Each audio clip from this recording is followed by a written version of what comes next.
is Bible School Radio, KDKR Decatur, Dallas, Fort Worth, and KYJC Commerce. Online at kdkr.org. Portions of KDKR programming do not necessarily reflect the views of this station, its management, or staff. Prudent Money with Bob Brooks is sponsored by the Prudent Money Foundation on 91.3. Well, everything you wanted to know about oil, but were afraid to ask. Today we're going to take a look. Stay tuned for the special Car Corner edition of Prudent Money.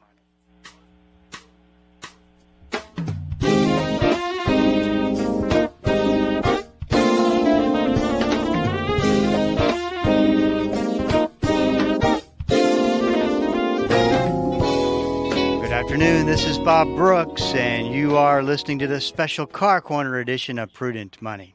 Tony Joe's here with me as he is every Friday to take your Car Corner questions. The number to call is 1-877-913-5357. 1-877-913-5357. You can also go to the website if you got a question for me. Go to www.prudentmoney.com. Send it in. I do answer those questions myself, and we'll take care of it for you.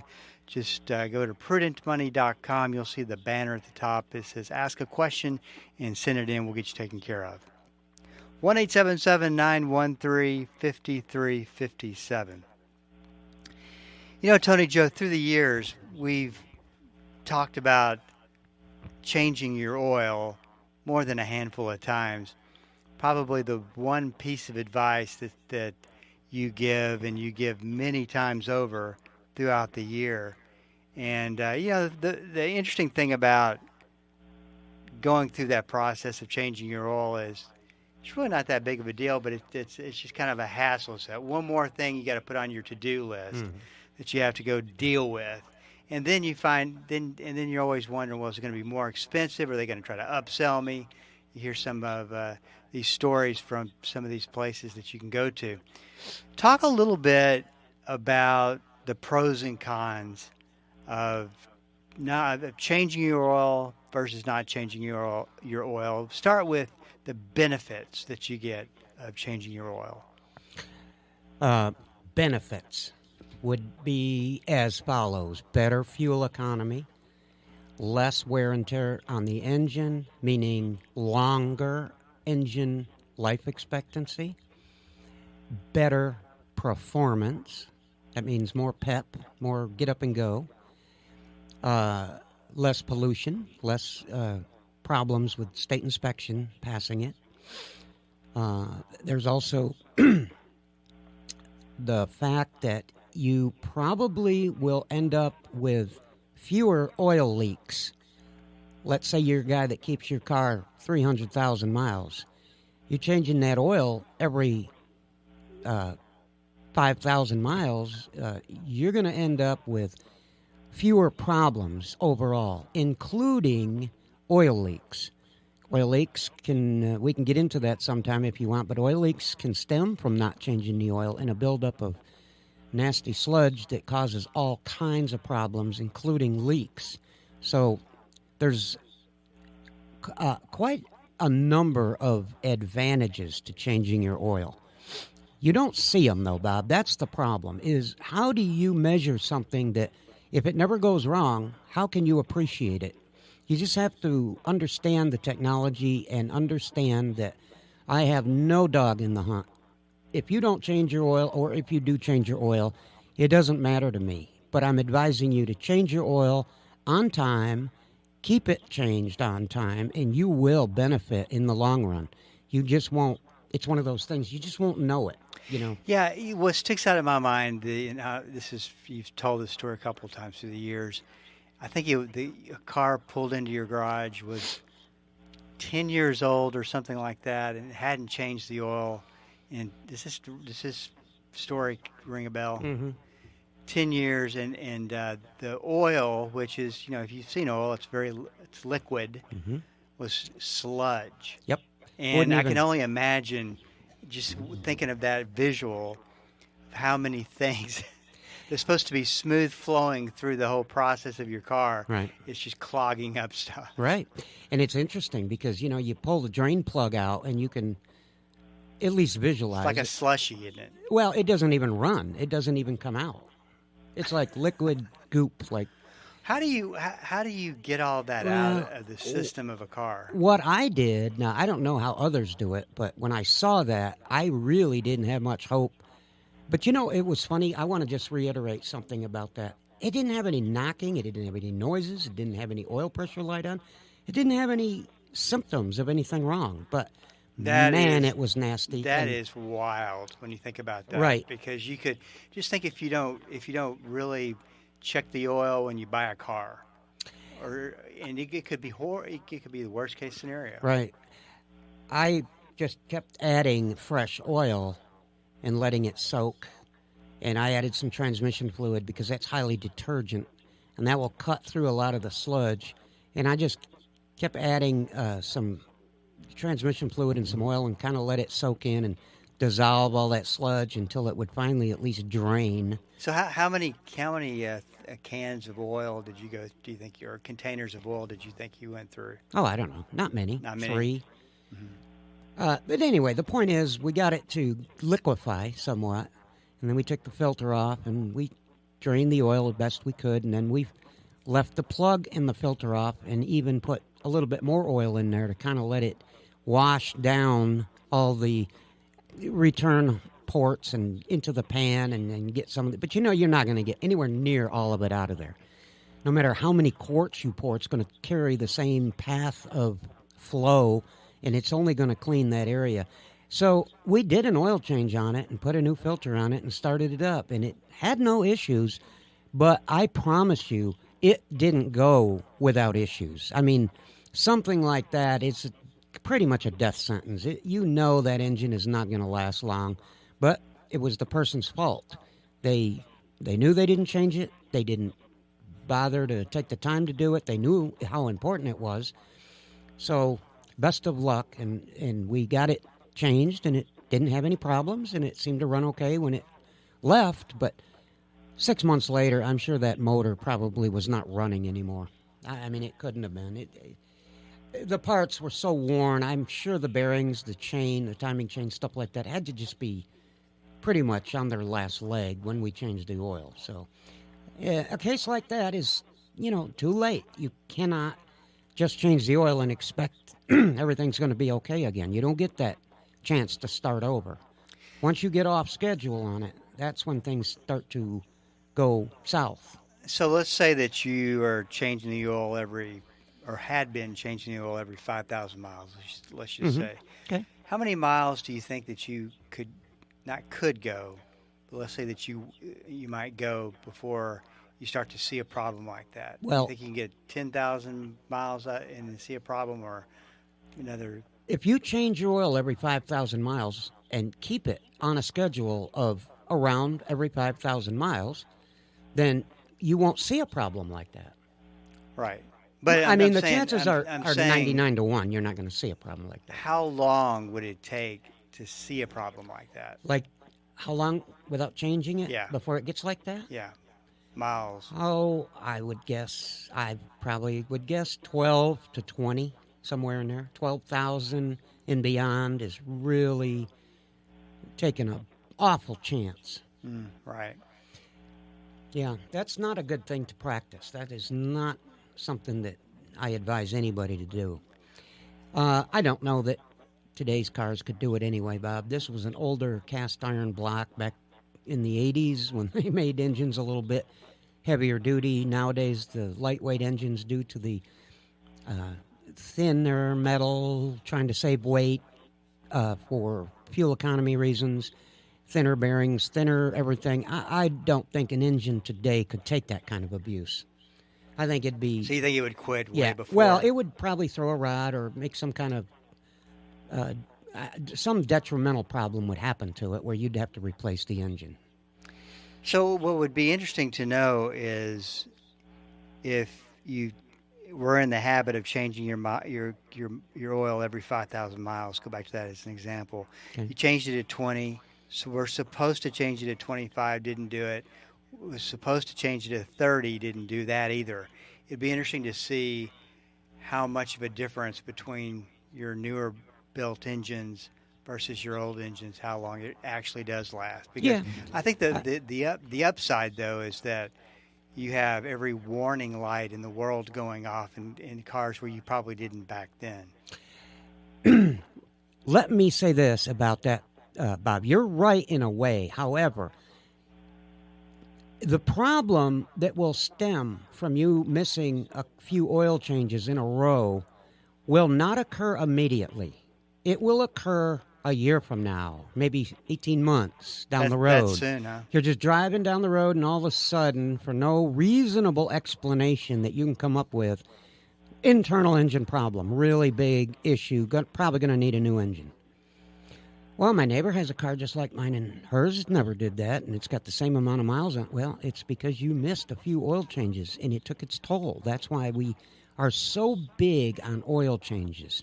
Oil changes, for the cost of an oil change, I know it's inconvenient, but for the price of an oil change versus the results of not getting an oil change is so immense money-wise that if you really understood, which most people aren't going to, they're not mechanics. They're not supposed to study this stuff and understand it all. But I will just pass this information along to you as a person who does. And that is, it's almost a ridiculous decision not to have your oil changed on time. And the reason for that is because of all the devastating things that are going to happen. And it's something that, again, it's Bob, I got to tell you, it's hard to appreciate getting your oil changed on time and going through all that inconvenience and blah, blah, blah. But you never see a problem, so you can't really appreciate. You just have to believe me. What you're doing is a very good, healthy thing for your engine. This is Bob Brooks, and you are listening to the Special Car Corner edition of Prudent Money. If you got a question for Tony Joe, we've got a number for you, and the line is open. 877-913-5357. 1-877-913-5357. You got a question for me, please go to the website at prudentmoney.com. Send it in, I'll get you taken care of. 1-877-913-5357. This is Bob Brooks, up against a break. Stick around, we'll be right back.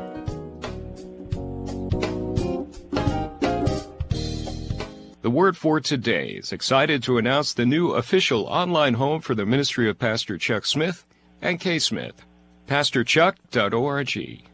At pastorchuck.org, you'll have instant access to thousands of hours of verse-by-verse teaching by Pastor Chuck Smith from Genesis through Revelation, and full access to special messages on subjects such as prophecy and much, much more. Also at pastorchuck.org, a full library of great teachings by Kay Smith, and a section where you can read some of Pastor Chuck's books online, all free of charge. So visit the new official online home of the Word for Today and the ministry of Pastor Chuck and Kay Smith, pastorchuck.org. And if you're looking for the will of God for your life, here's where you start. Find the will of God for tomorrow. And your tomorrows will turn into more tomorrows until pretty soon the will of God will be a part of your everyday experience. Join Dr. David Jeremiah for a special message on finding peace in a world of chaos. Next time on Turning Point.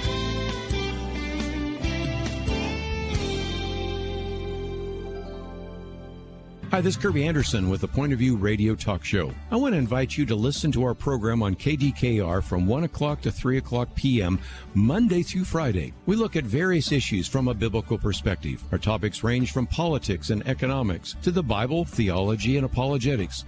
We also bring authors and informed experts to the program. We talk about anything that affects your faith, your family, or your freedom. Hope you'll join us every day on Point of View right here on Bible School Radio 91.3.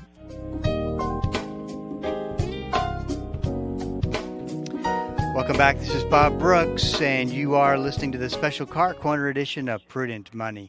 1-877-913-5357. There is a line open, and we'd love to hear from you today. 1-877-913-5357. Here's a good question, Tony Joe. Chris sends this up. If you drive a vehicle only about, and this could lead into a question I have for you. If you drive a vehicle only about 1,500 miles a year, when should you change your oil? That's a great question. Well, a lot of people are in that situation because of, well, I don't want to give out my age, but I've been around long enough where a lot of my customers are now elderly and they don't drive as much anymore. Right. So here's my opinion, and this is just based on my opinion, nobody else's, but I would say every 6 months. Simply because, not because of hydrocarbons and sludge buildup and all the things that normally happen to engine oil as it gets used, but because of moisture infiltration. You can get condensation from the weather, and if you don't drive a lot, that means the car's sitting still. So it gives the car a chance to accumulate water. Not a lot. I don't mean like you're pouring water in the engine, but that condensation can sneak into little places around the oil cap seal, around the valve covers. It can infiltrate the oil by getting into certain little sneaky places in the engine and build up and build up and build up. Why does it build up? Why doesn't it always do that? Well, because if you drive a car every day, once you start it, the heat from the engine at 240 degrees evaporates that water. That water may still be there, but it goes away so fast through the process of evaporation because the engine's warm that it never really gets into the oil. It never really bothers the oil. It never affects the oil in any way. But if a car sits a lot, then yeah, it can accumulate, and that's why I would suggest maybe twice a year you just get the oil change, simply to get the moisture content out of the oil, and anything that's inside the engine, just flush it out clean and put new oil in there. And I don't see any reason why you'd have to do it any more than that. So let me ask you a question. It begs the two different scenarios. One, hey, I do high mileage, so I'm going to get from point A to point B a lot quicker and be in a situation where I need to get an oil change, or do I need to get an oil change? So do you pay attention to miles or time as a determinant? Because you could go maybe 5,000 or 6,000 miles a year, and that would equate to maybe one. Mm-hmm. I would say this, that if you're driving anything less than 10,000 miles a year, you just go with the every 6 month ordeal. Because you're not gonna gain or lose either way. If you're supposed to get it done every 5,000 miles, twice a year is 10,000 miles. So if you're going to drive around 10,000 miles or less per year, then you need to get it changed every 6 months. I wouldn't go by mileage that much because you're not really putting enough operating hours on the engine. But if you're going to go higher than 10,000 a year, then of course you got to go by the mileage. Well, let's change it up a little bit. What about your oil that's designed to go, say, 15,000 miles before between changes? Right. What is that? How does that change your answer? I don't like the oil that goes 25,000 miles or the advertisement. Some of the major brands that advertise that, because the filter is going to be obtaining and absorbing hydrocarbons and a lot of debris and particles and contaminants in the oil, and it's going to accumulate in the filter the same as it would as if you had any other kind of oil in there. So think about this for a minute, Bob. If you run the really high mileage oil and you got to remember that oil filter is going to get contaminated just as quickly as if it was using, say, 5,000, getting it changed every 5,000 miles. That's about the life expectancy of an oil filter. What happens inside an oil filter when it reaches full capacity? The spring at the bottom of the filter is allowed to push upwards, and the oil still will go through the opening of the filter, the inlet port, and it will exit the outlet port, but it will not provide any filtering effect. It will just raise the whole cartridge up and just go in and out as if there's no oil filter at all. That's a bad thing. When that happens, you are no longer filtering the oil. You won't know it, but the oil is not being filtered at all. So I don't like going 25,000 miles without an oil change or 15,000 without an oil change. I just don't believe it works. Well, what's interesting, though, is that some of your higher-end sports cars are designed that way, or from what I can see, they're designed that way. And I mean, all this, the signals that come on the dashboard, everything revolves around that 15,000 miles. And so you just typically don't get in to change your oil that often. Well, I would say this. That may be true. I don't have enough money to buy a sports car that does that. But what about your Ferrari? If I did, I would not obey that routine. It may be set for 15,000 miles, but remember, we've had this theory before. We've talked about it, Bob. And you take let's go back to a general car, a Chevrolet Malibu, Toyota Camry, common car. That car is designed and built, but sold every place on this planet. There is no exact numbers for every environment on the planet. It could be in Alaska, where it never gets above 0. It could be sold down by the equator, where the temperature never gets below 80. So we have to find a happy medium, and this is what manufacturers do. They find a happy medium with what kind of oil, what weight oil will work in most of these conditions, and what mileage interval will work in most of these conditions. Now, you got to remember that. So now we're looking at, this is my own car. I got my money invested in this car. I don't want to go on happy medium numbers like the manufacturer has to. I want to know what's really better for me and my car, and that is in this hot city in the summer when it's 108 degrees and you're sitting in bumper-to-bumper traffic with the air conditioner on, and you haven't moved in 30 minutes because of some traffic accident or bottleneck, that's not the same as going 15,000 miles in San Diego, California, where it's 72 degrees with a slight southerly breeze all the time. San Diego. So you can't compare you've got to understand a little more in depth about what those numbers represent. And if you have a car that is going to go 15,000 miles without an oil change, then it's a pretty expensive car, and I wouldn't take a chance on going that long. I just don't think it's a good idea. For what it costs to have the oil change, I think I'd be, what do they call it? Error on the side of caution, and I would get it changed like I'm supposed to and not risk it. I mean, it's not, Bob, it's not a $5,000 investment. It's not like you got to weigh the pros and cons. You can get your oil changed. It doesn't cost that much. So, when's the last time you've been to San Diego? San Diego, 16 years ago next Thursday. That is a seriously beautiful place. One of the best places in the country to go to. That's so I've heard. That's nice. Okay, so one last question, Tony Joe. You got a couple minutes left to talk through your answer. Okay.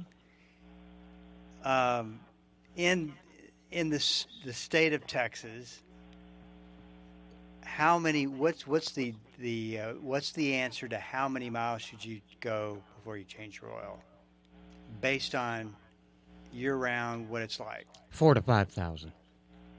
Stick to those numbers, you'll be good. So why don't you just say 5,000 or 4,000? Well, because I would like people to know that this is how it works. You get a sticker on the windshield, which is what I like. I don't like to use the thing on the dashboard. Yeah. I like to use the old-fashioned kind of sticker on the window, and by the time you glance up at it every now and then, it gets to 4,000 miles, and you're like, I got to do it sometime. And it gives you a little bit of leeway to get it done. Nobody's perfect. Nobody expects you to get it changed right at 4,000 miles. So you got to have a little bit of leeway there. 5,000 is about as far as I'd want to go. 4,000, anything before that is a little overkill. So I just use the numbers 4,000 to 5,000. Well, as usual, we have way more questions than we do have time for the questions, so we'll have to go through part 2 of this. Even I have a question What's I can't answer. Oh, really? Yeah, I'll have to think about it next week. I was going to bring up a good point, and then I thought, oh, wait, I don't know, the answer. I better not. I'll have to think about it. This is Bob Brooks, and you are listening to this special Car Corner edition of Prudent Money. If you got a question for me, you can always go to the website at prudentmoney.com and send it in, because we are all out of time. Till we do meet again next time, keep the faith and have a great rest of the day.